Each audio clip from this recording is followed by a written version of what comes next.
Today is June 17th, 2025. This is an oral history from the archives of Iowa Broadcasting. I'm Paul Yeager, joined with producer Cliff Brockman. Today, our guest is Mary Quass. Radio. That's all we could say, Mary. Radio. And I think that'll fill all of the time. Right now, you are chair CEO of NRG Media, but we'll get to that in a minute.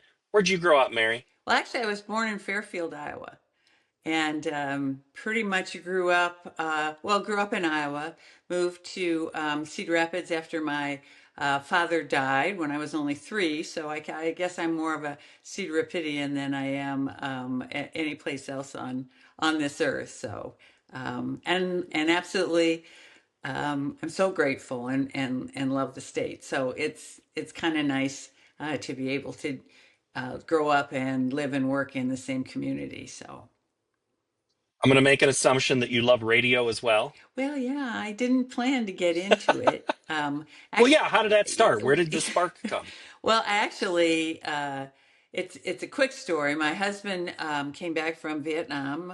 We were married in 1972, and he was back from Vietnam and going to school on the GI Bill. And as newlyweds, I had to get a job, and so I took a couple of jobs out of college, and but realized that what I wanted to do, I was kind of the sort of marketing and business manager and all of that of a gentleman who had furniture stores.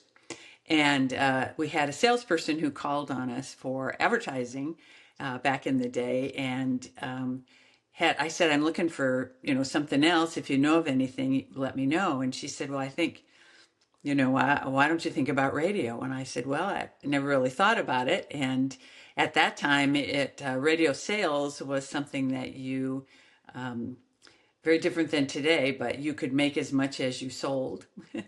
And you were paid on a commission basis on collections back then, so it was a lot easier. And so I thought, well, I interviewed for the position at KHAK in downtown Cedar Rapids, and at the time there was a sales manager there, and he was a typical sales guy, and hired me because I think I could talk, and I didn't know any better. And so I took a job with him, and little did I know that when I came to the radio station, the first day on my desk was a folded up t-shirt, and it had emblazoned on it Ronnie's Angels. Well, if you remember way back, you probably don't, but you remember way back when there was Charlie's Angels, and so this guy fancied himself as the as Charlie, and I thought, oh boy, am I in trouble now. So never did wear the shirt, but kept the job. Well, so that you opened up a couple of things there. So one, this wasn't a career that you hid under a blanket while your parents told you to go to sleep and listen to radio. It was almost accidental that you get into this career. Absolutely. So 19 in the early mid 70s, how many women were in the field of sales? Not many. And the woman that was that talked me into it had been in the business for a while, and there weren't a lot of women at the time in radio and in radio sales, but she was very good, and she said, you can do it. You just, you need to talk to people. And I did graduate college, though, with a degree in marketing, and so I kind of knew some of that part of it, and that appealed to me, but really not. That there was, he, however, hired, I think there were 3 of us on his sales team at the time that were women, but yeah, it was kind of unheard of. And frankly, later in life, as I went to try and raise capital and get a loan from a bank, I realized that not only were there not a lot of women in radio, but there were even fewer women who wanted to get a loan from a bank without their husband. So yeah, it was, I didn't know that you couldn't do it, so what the heck. Describe KHAK at the time. Country station. 24 hour? Yeah. 24 hours, lots of DJs, lots of news? Yeah, it was an AM station at the time that had just signed on an FM. The AM station was, back then AM was really popular. It was country, And then we signed on an FM, which was 98.1, which I remember we were putting in converters, FM converters into cars as part of a promotion because nobody thought FM would work. So we had these gray boxes with a toggle switch on it, and you'd bring the customer, the listener in, and you'd put some double stick tape on it, stick it under their dash, and voila, we had FM radio. So yeah, it was pretty new. But the station was very popular, and I think KLWW was the rock station. And prior to that, prior to me coming to work for KHAK, the only real reason, the only thing I knew about radio was the DJ who eventually started to work with us. Wayne Johnson would tell us every 30 minutes when to turn over when we were laying in the sun. And I thought that was just the greatest thing. And then we'd all cram into all the girls would cram into a phone booth and try and call Wolfman Jack years ago. And, that was sort of my introduction to the whole crazy business. So, local DJs, and it sounded like local ownership too? Yeah, Jim Young owned the radio station at the time, and Gene Dowie. And then they sold it to Tom Stoner. And so when I came to work, work with Stoner Broadcasting. And Tom and I grew to be great friends, and I bought my first radio station, which happened to be KHAK, from Tom years later. Yeah, what year was that you bought KHAK? It was in 1988. Okay, so before 1988 and after 1972, you're in sales.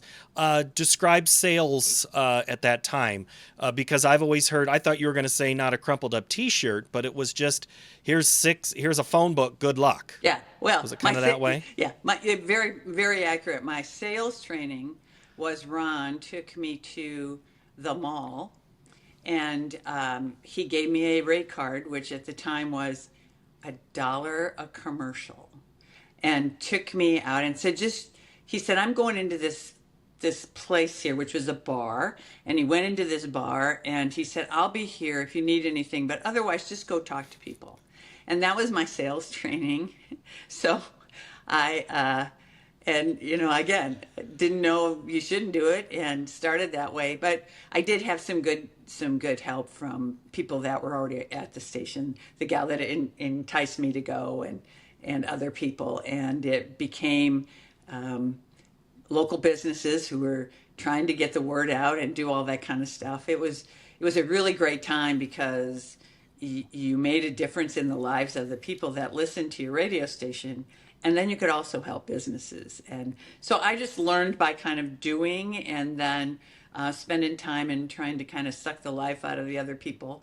And at the time we had a sports guy whose name was Bob Brooks, which you probably heard of.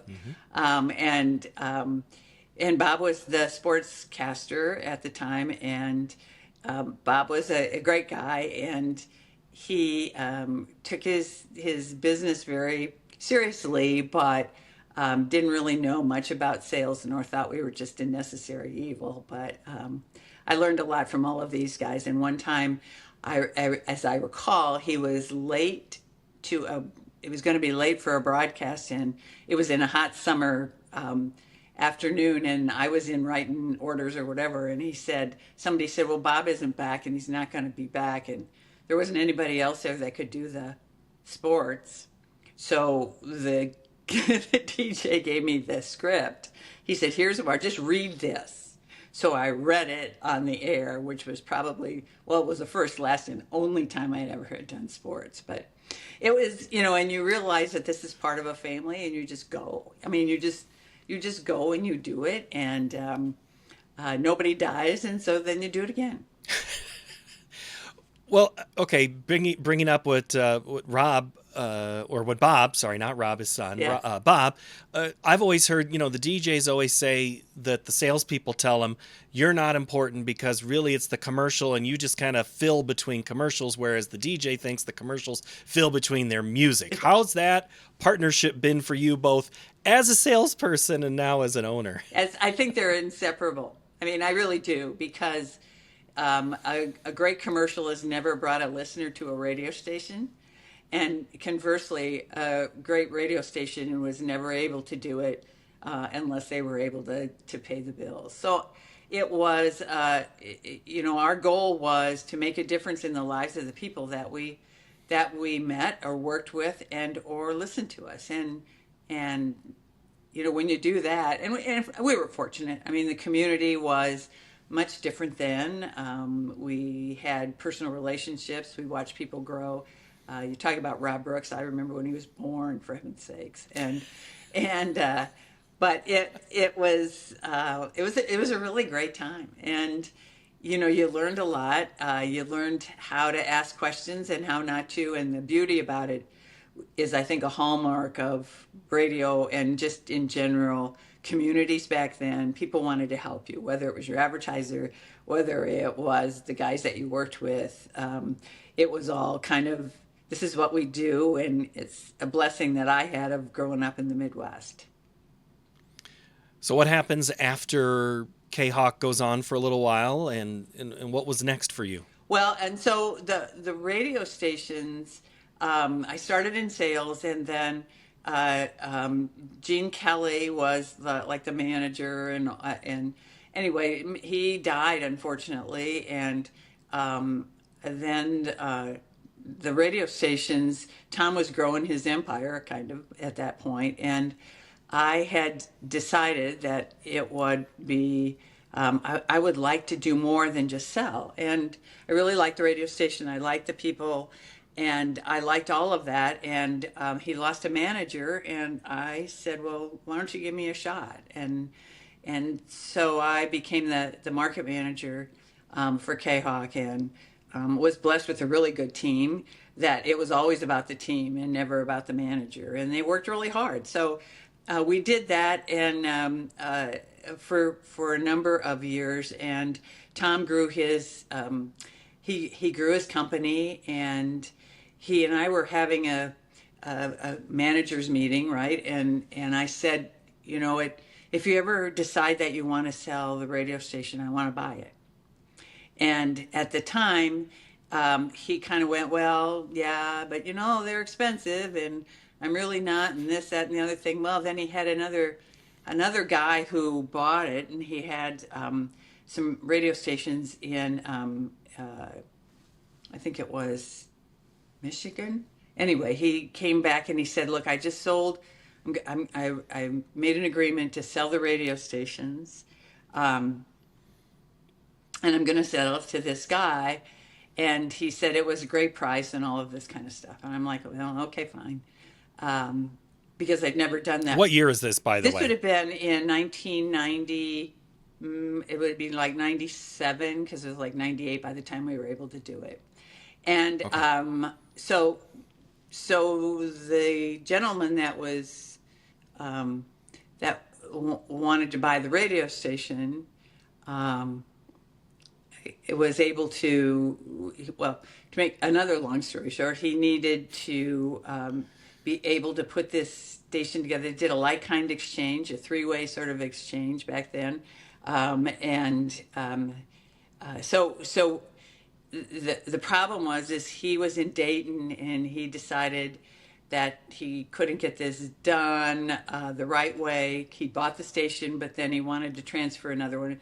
Anyway, so we did a sort of a three-way exchange, and Tom said, okay, so I need to be able to sell this to somebody else so we can do a three-way. And I said, let's try me buying it again, right? And but I said, if we do, I need your help with it. I need so you'd help me get through it and all that kind of stuff. So we tried it, because he wanted to buy another station. Anyway, it made money for Tom, it made money for the seller, and it gave me an opportunity to be able to go in and buy the radio station. And the price at that time was $2.5 million, which I had, I don't know, my 401k was probably considerably less than that, and my husband was working and all of that, and so I needed a bank loan, and I didn't have I didn't have a lot of the support staff, but was able to get it. So I said to him, okay, I'll go do it. I'll get it done. How much time do I have? And he said, well, I needed a letter of interest in a week. I'm like, really? A week? Does that include the weekends? And I didn't have an accountant. I didn't have a lawyer. I didn't have any of those guys. So, but was able to, again, good people. And I was able to get a letter of interest from a bank that said that they would be interested in loaning a portion of it, but I would also have to have some angel dust, so I'd have to have some other money to come in. And so then three things happened. I had to go to the bank and I said, I need this loan and this is what I want to do, and this is how we're going to do it, and I need you to give me, I think it was $1.5 million at the time, and they all looked at me and they went to the loan committee, and the loan committee at the time was 7 or 8 guys, all local guys who I remember standing in their boardroom, trying to explain to them why they should give me the money, and it was back in that time, it was in the 80s, and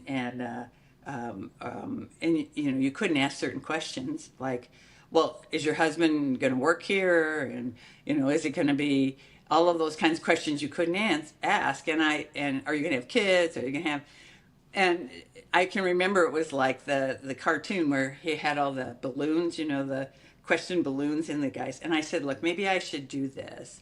Maybe this would help. And I said, look, I'm going to do this. I'm going to do it myself. I went to my husband and I said, this is what we need to do, and we're going to have to mortgage the farm and all of that. And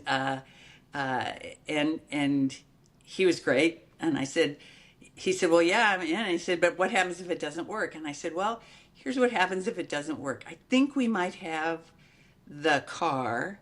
I'm not so sure about the house, but don't worry about it because it will never happen, right? So he took a chance on me like a lot of people did, and we were able to get it done.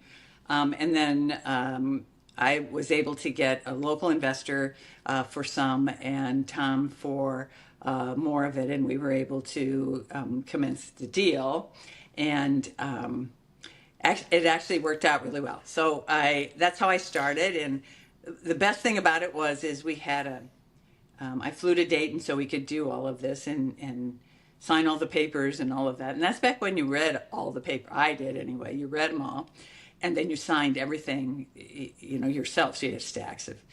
When we were all done, I said to the team, okay, so I said to them, are we done? Is it done? Is the money transferred and all of that? And they said yes. And so I called my team. I still get clouded up over it. I called my team in Cedar Rapids, and I don't hear as well out of this ear as I used to because of that. They were very happy. So was I. They screamed so loud, Mary. Oh, they were that excited for you, knowing what you'd gone through to get that. And it was all of them. And you. Yeah. Yeah. Yeah. Thank you for the segue. But yeah. So that's how we started. I mean, but so, Mary, this is to buy KHAK, right. You're saying. This is all about buying one radio station, or was it also the AM too? It was 2. Yeah, it was 2 radio stations. Yeah. When you're, and this is again 1988. Yep. You're in Dayton, Ohio. It's 1988. You just bought a radio station. The staff, they just screamed your ear off. They're so excited. At what moment did you have now what do I do? Oh, I had a lot of those. I said, but you know what? We just, it was great because they wouldn't let me down and I wouldn't let them down. So, it worked.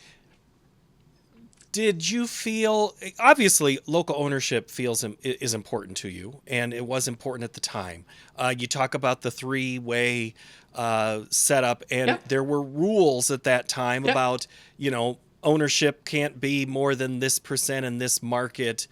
Were those rules helpful, do you think, for you to get that chance? And if you were the same person in 2018 or 28 to go in and try to do the same thing, you'd get the same chance to become a local owner? That's a really good question. I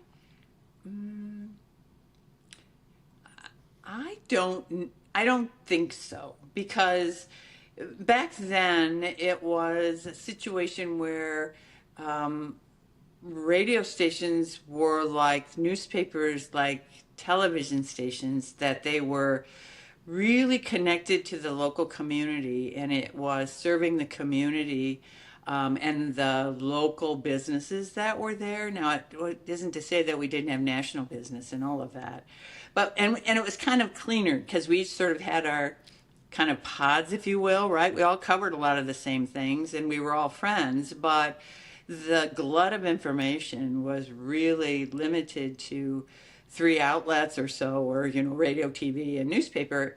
And so it was a responsibility that in some ways I think we still should have, but we had commitments for how much you had to do, what you couldn't, you had to provide a certain amount of programming that was for the public interest. You had to survey the community to find out what the needs and problems were, and then try and address those. So it was a really good symbiotic relationship. And today, I beg to, and this makes me sad, but I beg to find people that aren't inundated every day with a multitude of ways to be able to get information. Right now, for example, is what we're going through today in 2025 is, and we've gone through another sort of evolution where radio, television, over the air, and newspaper are not the only means, but everything else is there, and it becomes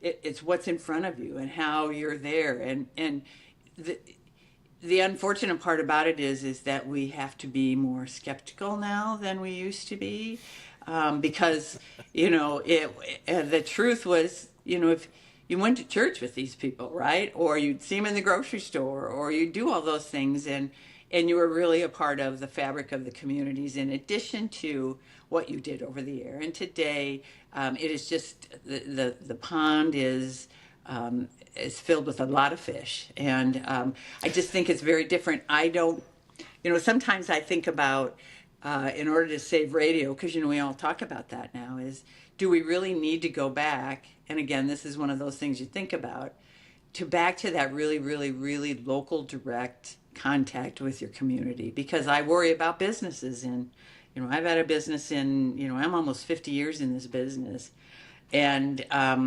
as an owner and as a business in a community, whether it's this community or any of the other ones we've had the pleasure of doing, it's hard to do business, and it's getting harder, but our audience coverage is still there. I mean, one of the beauties about radio, and this is one of my many biases, is that the difference between a newspaper and no offense to television and internet and all those kinds of things that we're doing, but when you turn on your radio, you have a personal relationship with that voice that comes out of there. And it's not just a voice, it is a friend. And as long as you have a friend that you can talk to or can listen to, that will listen to you, that bond is pretty darn important. And so you can't, it's kind of like the left hand, right hand, you can't have one without the other. And so I think about that now in terms of, if I were just starting out again, would I try it? I probably would. Would I make it? I don't know. But that's something I think about all the time. Because you know what? Well, here's a perfect example. In 10 or 20 years ago, you used to have a guy, right? You had a guy. So if you wanted to know the weather, you had a guy. Or you'd call your favorite radio station and you'd find out what was going on. If you didn't know, you'd call him. Or you had a plumber. You had a guy. You'd call him and he'd be over there. And that's not necessarily the way it is anymore, because you can do it 1,000 different ways. For example, I got my car serviced today. And I'm sitting there, and realistically, I could never have seen a human being, because I did it on the phone, and I did this, and I got updates, and I did everything. It's not wrong, it's just different. But so, well, it's well, changed. Mary, I always think, to me, radio is the same as like a podcast, and because when you put the headphones, you are between those. That is a very intimate experience, and radio is, I think, the foundation of that. Yep. But you talk about everybody has a guy. It used to be a guy you'd see at the grocery store. Now, if you're in a regional setup, you might. But if it's a national person, that guy better be really, really good, because it's not somebody that's local. Is that good that it has changed that way? Well, I mean, you can talk out of both sides of your mouth. You can say it's good, and you can say it's not. I mean, we're subject to information like we've never been before, and we maybe in some situations, and I think we're finding this out now, have trusted some of those voices more than we probably we did years ago, and we probably don't trust. Some of us try and trust, but you can't trust it the same way as you can Edward R. Murrow or any of some of these announcers that we grew up with, or it's just not the same, because the whole relationship with the audience is different. And it would be nice if we could. I think it's, I'm not one of those that say, gee, I wish it was the old days. It's kind of like you get on the train and the train's not coming to this stop again. So, yeah. But what we have to do is we have to be able to do what we can in the situation that we're in. And I'm very proud of all of our guys. When one of our guys in Lincoln breaks a great story, or Omaha, or, the Northwoods, or any of it. I mean, I've had exposure to an awful lot with working with in radio, but I trust those people because they know that it's important, and they're not trying to now. Some have in my business. There's no doubt about it. As my career went through, I worked for big companies, and I worked for people that probably had different agendas than I did, but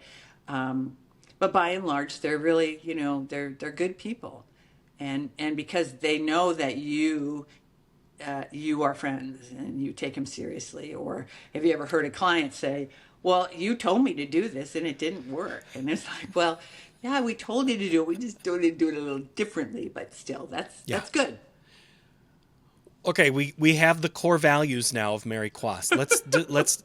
We know how this story ends for you, but let's get in the middle. Okay. You buy that first radio station. When does 1 become 3, become 5, become 32? How does that journey So the AM/FM for KHAK became another FM, because I was fortunate enough in a couple of years after we bought KHAK to buy what was a Christian station, KTOF, and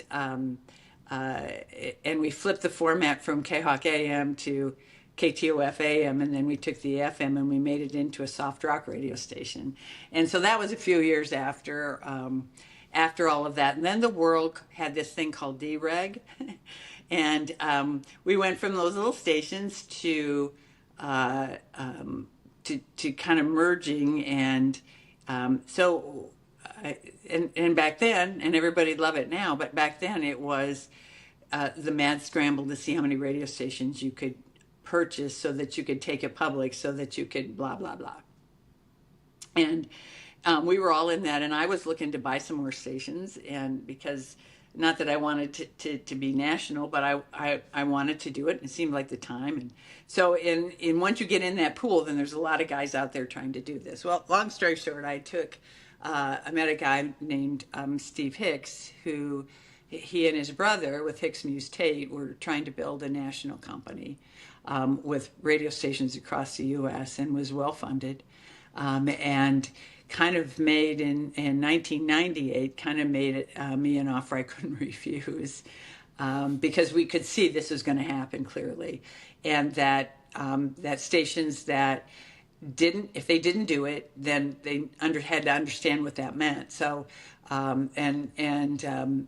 so he bought our radio stations in 1998, and then he was on a mission, and we formed Capstar, and he'd had that started, and he went from a few radio stations, I think there were 28 of them when we started, to, I don't know, 200, 300, a lot of stations as Capstar. And then he divided it up into regions. That was a fast whirlwind. So we had Central Star, Central Star, Eastern Star, all of those. And I did Central Star, so I had under my leadership, I guess you'd say, we had, I don't know, about 100 stations in the Midwest.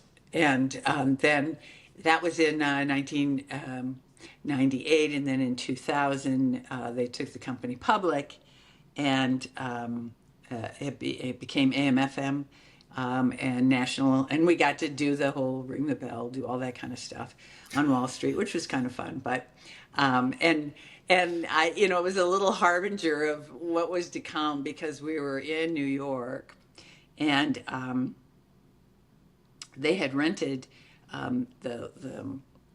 the barges that go up and down the Hudson River, and to go and see the Statue of Liberty and everything else. So we had these big parties for investors, because you wanted to impress them. And on the banks of the rivers, of the riversides, they put up these jumbotrons, and of course they had all the slash and the, and radio stations are great because everybody loves them, and if they're all their stars and all that kind of stuff. Well, on the ship, on the boats that were there, we had Bruce Hornsby in the range, and Cher dropped in, and they were dropping names all over the place. It was wild. It was wild, wild, wild. And so then I'm leaning over the railing to a guy who was broker for the stations, and I said, "Well, this must be kind of exciting." He said, "Yeah, it's really cool." And I said, "Well, how much do you know about radio stations, and how are you going to sell it?" And he said, "I haven't got a clue." I thought, oh, we're in trouble now. But it was a commodity like anything else. And so those of us who came from where I came from had a little bit of a swallow hard and move on, right? So, but it was a great time. And then from there, about a year later, then they decided that they were going to try and consolidate and sell stations and all that kind of stuff. And so we had 5 divisions. I was the only woman division, and mainly because I just, it was like, well, yeah, who else are you going to get, right? And but it became very clear that what they wanted to do was different than what we were going to do. And I didn't want, I wanted our radio stations to be able to have a good future and all of that kind of stuff. And it wasn't going to be there. So we agreed, and to this day, we agreed that it would probably be best for me to leave, because they wanted to merge and to make them bigger and do all that and get farther and farther away from what I was used to. And as it turned out, that was the beginning. There were 5 of us, and all 5 of us were pretty much either riffed or moved into other kinds of companies as we went through. So I said, that's it, I'm done. This was 2000. And so I got all my stuff, and, we did all this kind of stuff. And I was like, well, I got to figure out something else to do. And a friend of mine who I knew, an investment guy that we'd worked on when we were buying radio stations to consolidate for Capstar, called me up and he said, look, are you interested in getting back in the business? And I said, well, I don't know. It's been like 6 months. I don't know. What do you got? So anyway, so we put together we put together a group again, and made a deal to buy some of the stations out, and I was able to get a group that Waitt owned at the time. It was headquartered in Omaha, and so we were able to do a partnership with them and buy their radio stations. And we took that from, I think we had 20 stations to 106 in kind of a short time, because they were interested, and the Waitts at that time were pretty entrepreneurial, as they just did the gateway computers. So they had a little extra cash, and so we did all of that. So I was back in the business, but under the Waitt, the Waitt flagship. And so we did that for a while, and we sold some of their stations, and we merged some of them and did all that. And then it was kind of, it was sort of the time where we needed to part ways again because they kind of had gotten what they wanted to do, and we wanted to move on. So because we just consolidated all this crap that we had in the radio stations, and we got to a good place, and we had Omaha, we had Lincoln, Midwest states and everything else. So I said, well, we had a board meeting and we talked about it, and we decided that we'd go out and find some money and buy them out. And so once again, we had a lot of time. They gave us 6 weeks to go out and try and find the money to do it. And again, I like a challenge. So Again, in the millions. yeah. And so we went on the road. We put, great people together, and we took our show on the road, and we talked to some people that were investments, the Pritzkers, around, that kind of knew all of us.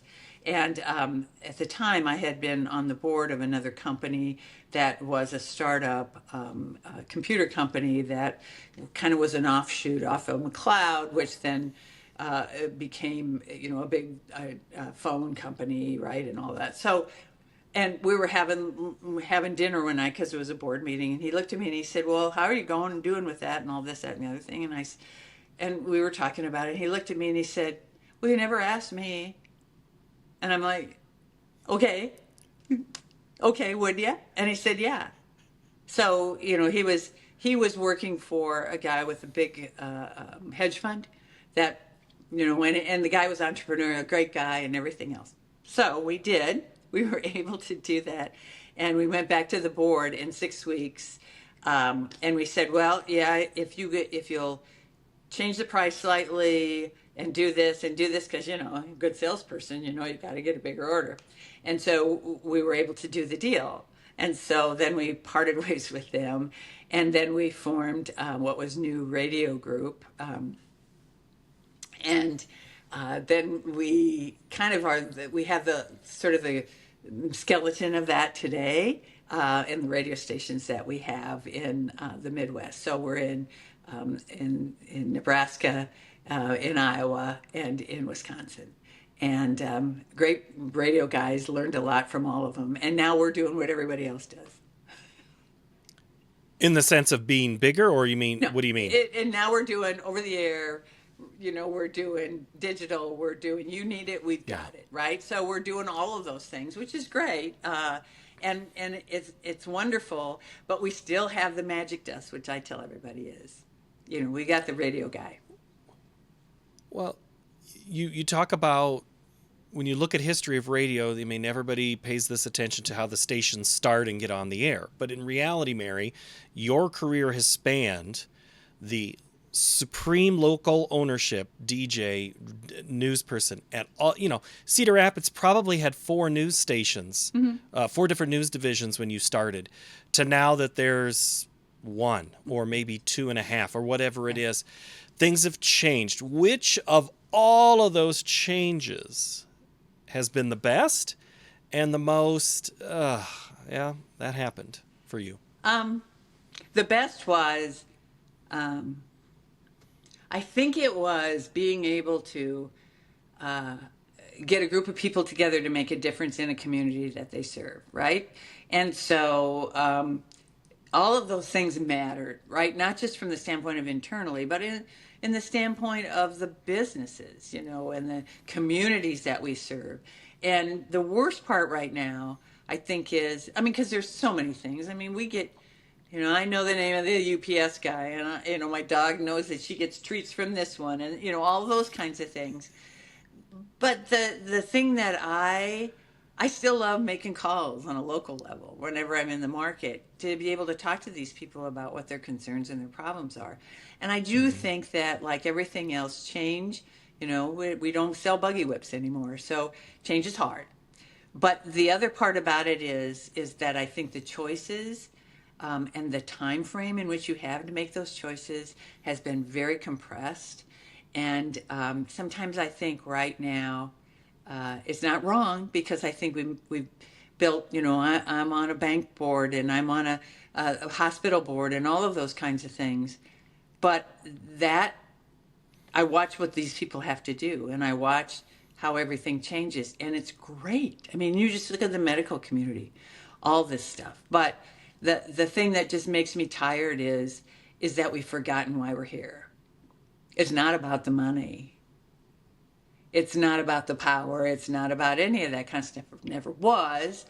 But it's about the quality of life and the people that you meet. And if you can, and I know that it's sort of like the whole, you look at the national right now, and you talk about what people talk about. There's nothing, absolutely nothing wrong with it. But for me, and I see with the businesses that we talk to and the people that we talk to, and the sadness that I have right now is that we have a lot of lonely people, and our kids are lonely because they're on a device, right? And I'm on my device more than I should be, and all of that kind of stuff. But that's why we're here, and so for me, that's probably the one thing that really bothers me a lot, is that we're losing that. We're losing the ability to be human beings and care about each other. And when it becomes, I don't want to say it's political. It's not necessarily political and all that. You can talk about it, but if you're in trouble, I say to people is, look, here's the deal. If I were burning in a car, would you come and pull me out? And if the answer is yes, there's hope for it. If the answer is, well, I don't know, maybe I'll just film it, then we got problems. Mm-hmm. Does that answer your question? Absolutely, it does. And I'm sitting here looking at where your groups, or where your station groups are now. Nebraska, Iowa, Wisconsin, Illinois. Yeah. All right, agriculture goes through all the same. Yeah. You could share those resources. Yeah. But your state houses are different in those 4 states. My goodness, those 4 are dramatically different. So you can't really share politics, but you can share coverage of what issues are important in those states. You can't share sports, because Nebraska sports is totally different than Illinois sports. Iowa, I get it. Wisconsin. I mean, come on. So do you buy that there's still more that unites us than divides us? I think deep down. In radio? Yeah. Oh, yeah. In radio? Yes. Okay. Yeah, on radio. Yeah, because, we could talk politics about all of that, but it really is, in radio, we still think it can be together. Yeah, I do. But because, look, now, in the old days, we have a separate staff in every market. Now, today, we share in Nebraska. We share 3 different markets. These guys are selling across platform. They're doing news across it. There's a lot of collaboration, and so the sum of those parts is great, because now we can do all of that. When we have our conversations with our guys on the air, it's that they're talking to one another, and you did this, and let's do this, and the managers are. The managers that we have now are really good people, much better than when we started, because we were kind of just making it up. So I'm in awe of some of our managers and their ability to be good business people too, and to care for their teams. Well, let's get close to the end with this, Mary. If you are talking to a group of college students now, or someone who's 20, 25 years old and looking at a career, whether in radio, whether it be sales or on air or sports or whatever it is, what's your pitch to them right now to get involved? Well, it's funny you should say that, because I'm kind of known within some parts of the company that when we go out for dinner, like when I'd have corporate people and we'd be out for dinner, and I remember one time we were in Omaha and we had a good waiter, and he was a great waiter, great personality and all this kind of stuff. And I excused myself before we left, and I said, I'll be right back. And I went back and I asked for the waiter, and I said to him what is it you want to do? I don't know. And I said, well, here's my card, give us a call. I said, because you really like what you do, and you're passionate about it, and you want to make a difference. And I said, so come and talk to us, because this is what we do. And you have an opportunity to grow. You can do all that kind of stuff. But I say to these young kids, or when I see them at conventions or whatever, and I said, I've never had a real job since I got in the business, even today. And I would tell you that there's nothing like having that relationship with a listener or a business person or the guy that sits next to you. And that becomes, because that's our product. That's our soul. That's what we are. We don't sell windows. We don't sell siding. Not that that's bad. We sell the opportunity to connect. That's what I tell them. Mary, I can't thank you enough for your time and your insight on the industry. This has been such a joy to listen to and hear from, one of them corporate overlords people. I mean, you've really kind of been in some meetings that I'll never get in, but I'm glad that you were there. Yeah, well, thank you. I appreciate it. And thanks you guys for doing this. I think this is important because, there's so many people that deserve our respect for all that they've done. And it's nice to make sure that they'll be there for the future. So thank you. All right. Our thanks to Mary Quass from Cedar Rapids, Iowa. NRG she is the chair and CEO of that company. Today is June 17th, 2025. This has been an oral history of the archives of Iowa broadcasting. Along with producer Cliff Brockman, I'm Paul Yeager. Thank you so very much for watching.